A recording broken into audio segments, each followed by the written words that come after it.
तो मेरे घर में तब लैंडलाइन था, तब वो मोबाइल का ज़माना ऐसा आया नहीं था और हमारे पास मोबाइल था नहीं। बहुत कम लोगों के पास मोबाइल हुआ करता था। लैंडलाइन के फ़ोन पे हमारे घर के उस पे फ़ोन आया बीसीसीआई से कि भाई आप सिलेक्ट हो चुके हैं। पर मैं सो गया था, मेरा मैच था सुबह, तो मुझे करीबन 6 बजे उठना था। रणजी ट्रॉफी का मैच था, आंध्रा के सामने मैं खेलने वाला था। तो मैं इंतज़ार कर रहा था करीबन 9 बजे से लेके, तब मैच ख़त्म हो गया था 9:30 के आसपास। तो उसके बाद सिलेक्शन करने वाले थे सिलेक्टर्स, तो वो बैठे थे। उसके बाद जैसे ही मैच ख़त्म हुआ और वो सिलेक्शन मीटिंग लंबी चली गई और 10:30 बज गए, 11 बज गए। तो मैंने कहा भाई अब तो ये जब होना होगा वो होगा, क्योंकि मेरा नाम करीबन 1-1.5 साल से चल रहा था। तो जब मैं सोया तो फिर घंटी बजी और मुझे याद है बाहर पटाखे फूटने की आवाज़ आई। तो मुझे लगा ये क्या शोर है। तो बाहर भी खुशियाँ मन रही थी, जो मेरे दोस्त थे, जानने वाले थे, और बड़ौदा के आसपास, क्योंकि छोटा शहर है, छोटे शहर में आसपास सब लोग बड़े खुश हो जाते हैं जब किसी का भी अच्छा होता है, स्पेशली अपने पड़ोसी का। तो वहाँ से एक पता चला और एक फ़ोन आया। तो उसके बाद मुझे ये पता चला और नींद से उठा, खुशियाँ मनाई, फिर सो गया। देखिए, क्रिकेट खेलना शुरू किया मैंने बड़ौदा स्पोर्ट्स क्लब में, जो बड़ौदा में एक छोटा सा क्लब है। आज भी मेरा वो उस क्लब के साथ काफ़ी गहरा रिश्ता है, उनके कोचेज़ के साथ। जो हमारे कोच थे उस वक्त, मेहदी शेख, अभी भी वहाँ पे वो कोचिंग करते हैं, उनका लड़का वो कोच बना हुआ है। तो वहाँ पे बहुत लड़के आते हैं और वहाँ पे हम प्रैक्टिस करते थे। यहाँ तक कि हमारे पास टर्फ विकेट नहीं थी, घास में, मैदान में घास नहीं थी, हम बैटिंग पे प्रैक्टिस किया करते थे। लेकिन एक बात थी कि शिद्दत से मेहनत करते थे।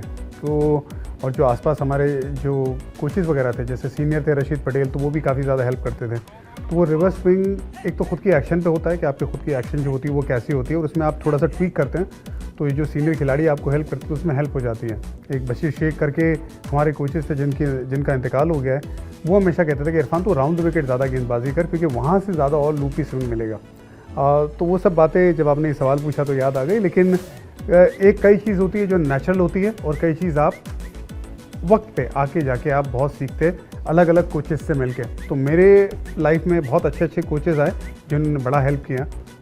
तो उसी से सीख के फिर जब ऊपर पहुँचे तो एक नाम जुड़ गया था कि इरफान पठान बनाना स्विंग करता है।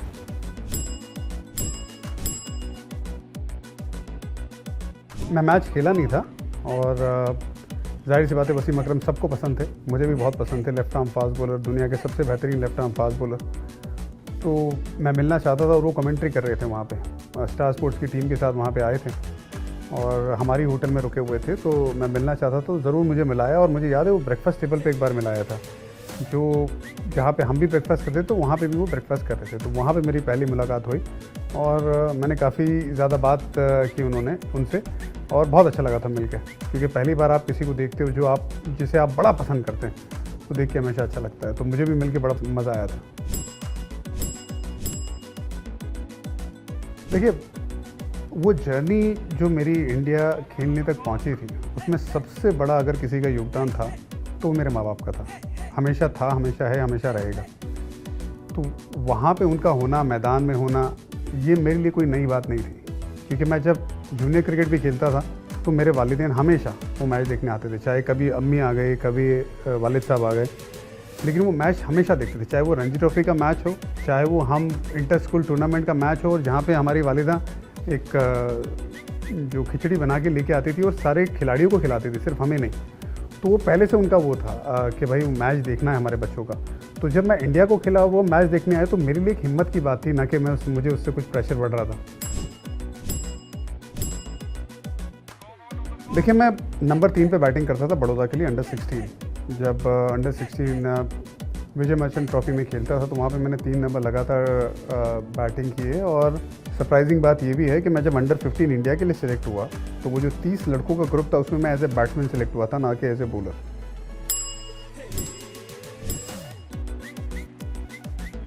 जब दूसरी विकेट मिली मुझे तो उससे पहले मैं कई बार हैट्रिक पे आ चुका था इंटरनेशनल क्रिकेट में। मैंने जूनियर क्रिकेट में हैट्रिक ली है, 2 बार हैट्रिक ली है। एक अंडर 15 एशिया कप में हैट्रिक ली है और एक अंडर 19 वर्ल्ड कप में जब हम प्लेट चैम्पियनशिप खेल रहे थे उसमें हैट्रिक ली है।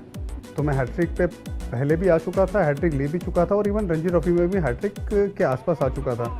और जब इंटरनेशनल में 2 बार मेरा हैट्रिक का मौका बना था, 2 बॉल में 2 विकेट, एक श्रीलंका के सामने, एक जिम्बाब्वे के सामने, तो जब ये हालात आए तीसरी बार जब मैं सामने आया हैट्रिक के, तो मैंने ऊपर वाले पे छोड़ दिया। मैंने कहा कि अगर होना है हैट्रिक तो हो जाएगा। लकीली मेरे सामने वो बैट्समैन था जो मेरे सामने स्ट्रगल करता था।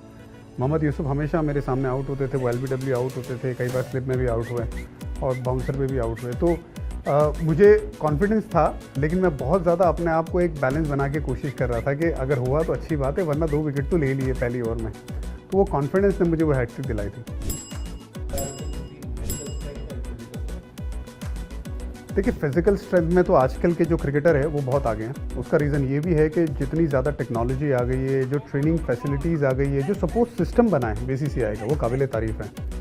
और नई नई जो आप फंक्शनल ट्रेनिंग करते हैं, पहले हम फंक्शनल ट्रेनिंग का तो आइडिया ही नहीं था कि फंक्शनल ट्रेनिंग क्या होती है। जो नॉर्मल जिम में करते थे वो एक्सरसाइज किया करते थे। और मेरे ज़माने में जब मैं क्रिकेट खेलने आया भी था इंडियन टीम के लिए, तब वो जिम करना ही लोगों के जहन में ऐसा होता था कि ज़्यादा जिम करोगे ख़राब हो जाओगे। लेकिन अब आप देखेंगे जिम के बिना किसी का काम नहीं चलता। तो स्ट्रेंथ के मामले में आगे और फिटनेस के मामले में आज के क्रिकेटर बहुत आगे हैं। और दूसरा, अगर कंपैरिजन किया जाए तो देखिए, अलग वक्त था हमारे टाइम पे, चाहे वो फाइनेंशियली सपोर्ट हो, इतना ज़्यादा एक्सपोजर था नहीं। आज के जो लड़के हैं उनको एक्सपोजर बहुत ज़्यादा है। मैं पढ़ता था, मैं अपने ही अंदर कई चीज़ें होती थी वो पढ़ता रहता था मैं, जिससे मुझे बड़ी कामनेस मिलती थी। और हर एक इंसान का एक तरीका रहता है। कई जैसे सचिन पाजी है, वो अगर मिड ऑफ पे फील्डिंग करे तो उन्हें बात करना पसंद था, और मुझे भी बड़ा पसंद था कि मैं बात करूं। लेकिन अगर मैं बात नहीं कर रहा हूं एक दूसरे प्लेयर से या किसी से भी, तो मैं पढ़ना पसंद करता था, ताकि मैं एक फोकस में बना रहूं और ध्यान सिर्फ गेम पे रहे। पंजाबी गाने बहुत सुनता था जब मैं खेलता था लगातार। वैसे मुझे स्लो लव सॉन्ग बड़े पसंद हैं। अब तो शादी हो गई है तो मियाँ बीवी मिल के गाने सुनते और कई बार गा भी लेते मोहतरमा के लिए। लेकिन स्लो सॉन्ग मुझे बड़े पसंद है, जिसमें आजकल भी मतलब ये लोगों का कहना है कि पुराने ज़माने में गाने बड़े अच्छे हुआ करते थे। ऐसा नहीं है, बिल्कुल हुआ करते थे, लेकिन आज के ज़माने में भी आपको वो स्लो लव सॉन्ग आपको देखने को मिलेंगे। अरिजीत के गाने आप सुन लीजिए, क्या कमाल के गाने। पहली बार सचिन पाजी से मिला मैं बेंगलुरु के स्टेडियम में, तब उसे बेंगलोर कहा जाता था, अभी बेंगलुरु है। चैलेंजर ट्रॉफ़ी थी, मैं चैलेंजर ट्रॉफ़ी की एक टीम में सेलेक्ट हुआ था और सचिन पाजी दूसरी टीम में थे। और जब मैं मैदान में गया, जब मैं उन्हें दूर से देखा तो ऐसा लग रहा था कि एक लाल टमाटर भरे हुए गाल वाला आदमी, जिसके गाल एकदम लाल टमाटर की तरह हैं, वो चलता हुआ आ रहा है। मुझे यकीन ही नहीं हुआ कि इतना तेज़ है इस आदमी के ऊपर, कैसे है कि इतना क्रिकेट खेलता है ये बंदा, इतना प्रेशर है इनके ऊपर, और उसके बावजूद, धूप में खेलने के बावजूद में एक अलग से रौनक है उनके चेहरे पे। ये कैसे, मैं देखता ही रह गया। ना मैं उनसे हाथ मिलाया, ना मैं उनसे बात की, ना इनसे ऑटोग्राफ लिया, ना कुछ नहीं। मैं बहुत छोटा था तब, लगभग मेरे 16-17 साल की उम्र थी। तो बाकी सब उनको घेर के खड़े हुए थे। वो अपने प्रैक्टिस के बाद अपने पैड्स और बैट हाथ में लेके अपने ड्रेसिंग रूम की तरफ जा रहे थे, और हमारा प्रैक्टिस का सेशन शुरू होने वाला था, तो मैं अंदर जा रहा था। बस मैं वहीं पे खड़े रह के उन्हें देख रहा था। वो सबके साथ मिल रहे थे, बात कर रहे थे, स्माइल कर रहे थे। ना मुझ में कुछ समझ थी, ना उस वक्त में ऑरा में ऐसा स्तब्ध हो गया था कि मैं बस उन्हें देखता रह गया।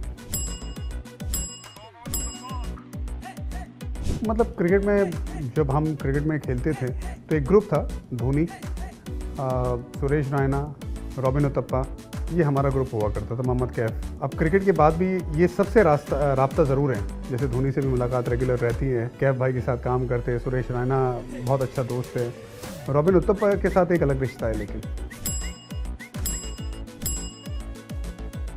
मैं सब करूँगा, मैं ऑलराउंडर हूँ। मैं जब क्रिकेट खेलता था तभी मैं सबको यही कहता था, मैं कोई ऐसी चीज़ है जो एक तो हलाल हो और जिसमें आपको सुकून मिले, वो छोड़ूंगा नहीं, मैं सब चीज़ करूँगा। मैंने साउथ की मूवी भी कर ली, AR रहमान साहब का म्यूज़िक था हमारी मूवी में, तो वो एक बड़े प्रिविलेज की बात है। ऑस्कर विनर है और हमारे मुल्क की शान है उनका म्यूज़िक हमारी मूवी में होना। और इसके अलावा कोचिंग भी करता हूँ मैं, हमारी एकेडमीज़ भी है, और वैसे भी पर्सनल लेवल पे कई लड़कों को अपना एक्सपीरियंस शेयर करता हूँ जहाँ पे उनको मदद हो सके। और ख़ास करके उन लड़कों को जो या तो टीम से ड्रॉप हुए, इंडियन टीम में वापस आना चाहते हैं, क्योंकि मुझे पता है कि वो तकलीफ़ क्या होती है। जब आप टीम से ड्रॉप होते, कोई आपका हाथ नहीं पकड़ता, ये बड़े दुख की बात है। तो मैं ढूंढता रहता हूँ ऐसे लड़कों को, और ज़्यादातर वही सामने से आते हैं, लेकिन अगर नहीं भी आए तो मैं डेफिनेटली रीच करता हूँ और हेल्प करने की कोशिश करता हूँ, और हेल्प से ज़्यादा शेयर करने की कोशिश करता हूँ। तो सब कुछ करता हूँ, मूवी भी कर ली, कोचिंग भी करता हूँ, कमेंट्री भी करता हूँ, आपके साथ यहाँ पे बिंगो एक्सपर्ट भी बन के बैठा हूँ। तो हर वो चीज़ करूँगा जो मैं कर सकता हूँ।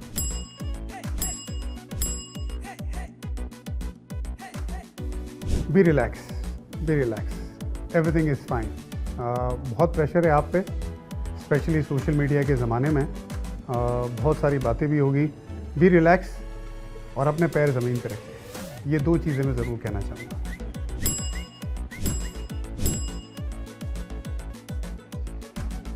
Number 1 Yashasvi Jaiswal, number 2 Rohit Sharma, number 3 Virat Kohli, number 4 Surya Kumar Yadav. उम्मीद है कि वो फिट होकर जल्दी वापस आए। Number 5 Hardik Pandya, number 6 wicket keeper होंगे तो या तो केएल राहुल होंगे या ऋषभ पंत होंगे, दोनों में से एक। डिपेंड करता है फिटनेस क्या है और केएल राहुल कौन से नंबर पे बल्लेबाजी करते, क्योंकि शुरू में तो उन्होंने ओपन ही की थी। तो दोनों में से एक प्लेइंग 11 का हिस्सा। तो आपके 6 बैट्समैन हो गए। नंबर 7 पे आप रविंद्र जडेजा को लेके आ जाइए, ऑलराउंडर हो गया आपके पास। नंबर 8 पे मैं लेके आ जाऊंगा बिश्नोई या कुलदीप यादव, डिपेंड करता है कि आपकी वहाँ पे कंडीशन कैसी है, पिच कैसी है। नंबर 9 पे आप एक फास्ट बॉलर लेके आ जाइए बुमराह, और एक सिराज का अगर फॉर्म ठीक रहता है आखिर तक तो सिराज, 10 हो गए। और एक gun left arm fast bowler, ये मस्ट है। अब लेफ्ट आर्म फास्ट बॉलर का नाम मैं इसलिए नहीं लूँगा क्योंकि उसमें 3-4 कंटेंडर है, लेकिन अभी जहाँ पे हम बात कर रहे हैं वहाँ पे किसी का भी परफॉर्मेंस ऐसा नहीं हुआ है कि वाव। लेकिन मैं चाहूँगा मोहसिन खान जैसा गेंदबाज हो या अर्शदीप जैसा गेंदबाज हो, जिनका फॉर्म हो और अलग क्वालिटी लेके आते हैं।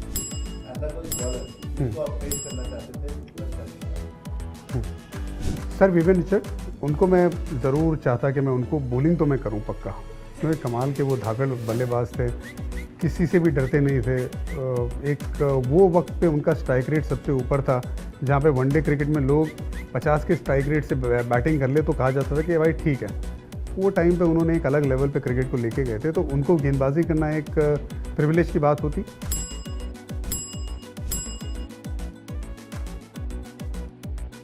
नए लड़के रह जाएंगे। वर्ल्ड कप विनर की आप बात कर रहे हैं, हाँ सारी टीम पूरे प्लेइंग 11 आप बना देंगे हम वर्ल्ड कप 11 की। जो हम वो T20 इंटरनेशनल मैचेस जीते थे, वो कब जीते थे हम, वो बड़ी बात थी। वो आज तक हुआ नहीं है। हम 2024 में आ गए, लेकिन तो अगर उन लड़कों को ना सिलेक्ट करना बहुत मुश्किल काम होगा, लेकिन फिर भी आप मुझे स्पॉट पे डाल रहे तो कोशिश करते हैं। गौतम गंभीर को ज़रूर लेंगे, यूसुफ पठान को ज़रूर लेंगे क्योंकि वो सॉलिड हिटर है। विराट कोहली को ज़रूर लेंगे, सूर्य कुमार यादव को ज़रूर लेंगे। और रोहित शर्मा तब 6 नंबर पे बैटिंग कर रहे थे, तो रोहित शर्मा को उस तरीके से लेंगे। महेंद्र सिंह धोनी आ जाएंगे नंबर 7 पे। अब आपने मुझे चूज़ करने को बोला है कि मुझे, और ये शर्त ये है कि मुझे अपनी टीम में रखना है, तो मैं आ जाऊंगा नंबर 8। तो आपके पास वो युवराज सिंह भी आ गए, ऑलराउंडर, मैं भी आ गया ऑलराउंडर। आप जसप्रीत बुमराह को ज़रूर रखेंगे। नंबर 9 हो गए, तो माफ़ कीजिएगा नंबर 8-9 मैं और रविंद्र जडेजा। तो आपके पास और 2 बॉलर हो गए, जसप्रीत बुमराह 10, हरभजन सिंह ज़रूर रहेंगे उस टीम का हिस्सा, वर्ल्ड कप विनिंग टीम का हिस्सा थे।